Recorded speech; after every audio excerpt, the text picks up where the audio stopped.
Why are Americans into buying these monstrous trucks?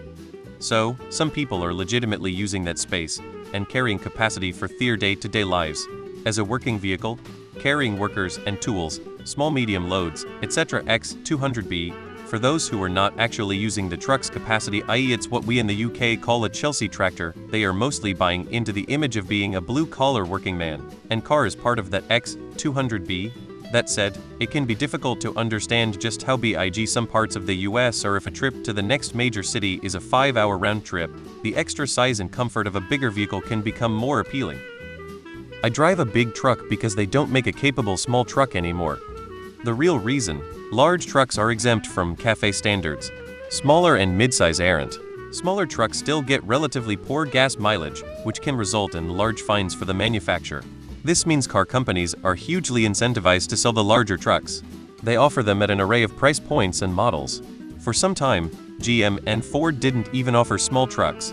Recently, Ford finally came out with one that met CAFE standards, and it's such a hit there's a waiting list. In America, they aren't really too big to be practical. That's just what it sounds like to us Europeans. Because the average residential street in Germany is 6m wide and similar in most of Europe, with on-street parking. So even for two small to medium cars to pass each other, you have to slow down and pay attention. But in many American cities, the average residential street is 15-18 meters, literally triple the width. Wide enough for two large trucks to cross at full speed, even if there are also large trucks parked on both sides of the road. And parking here in Europe is scarce and expensive, and many parking spots are simply too small for vehicles this size. But in America, every single store, by law, has to be surrounded by a field of free parking large enough to handle peak Black Friday traffic. And spots are big enough for these cars.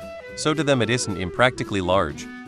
I know it's wild concept to lots of Redditors, but hear me out. Some people, including blue-collar companies, buy it for work cause it can carry lots of cargo and people. The maintenance and part replacement are made easier cause lots of the trucks are American-made or at least assembled, so getting the parts isn't the issue.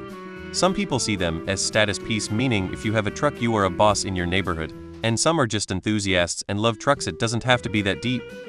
I gotta tow 14k pounds and they don't make a smaller vehicle that can do it reliably. I wish I could buy a brand new 325 diesel circa 1990s, but nope. Gas needs to be taxed more. They need something to do with all the oil they fight for. You don't need to get it, but understanding that some people just like trucks and use said trucks on a daily basis would help. Personally, I don't understand why people like little cars so low to the ground and seem so dangerous in a wreck. I have both a car and a truck, but I prefer my truck. I have no issue with trucks, however I have issues with truck culture and how some truck drivers conduct themselves. I also feel that some trucks have become ridiculously big. I live in Europe now and don't have a car. But before leaving the US I had a plug-in hybrid as my daily commuter and around-town car. And I had a full-sized 4x4 truck I used when going camping, skiing, hunting, etc., and whenever I had to move big items or take things to the dump.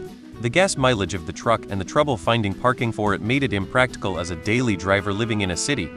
But it was much more comfortable to ride in because it was spacious. I have 3 kids and they preferred riding in the truck when the whole family went somewhere together. Oh, we know just by the post you aren't American. I care for 650 acres and multiple properties. Some of us work with our trucks, they aren't just showpieces. I'll give my 2 cents. I went from a WRX to a Silverado 1500. I miss the car a lot, but the truck is so useful when you have a family and do a lot of outdoorsy activities. Camping, skiing, MT biking, road trips, the truck is better at all of them. And mine has the 2.7 turbo 4 and is shockingly good on gas for what it is. WRX got 29 highway on long trips, the truck loaded down with the whole family, and travel gear gets 25 highway. Now my truck is definitely a pavement princess, but I didn't buy it for off-roading, and frankly that's not what full-size trucks are made for. They are actually not that great at it, and I don't know why people think they are supposed to be. Small trucks and Wranglers are what you want for off-roading. I drive a large 4x4 pickup truck for driving in harsh Canadian winters. Also super handy for hauling or moving various things. Overkill? Yeah, probably. It likes strutting birds. All flash, no content. They are awesome.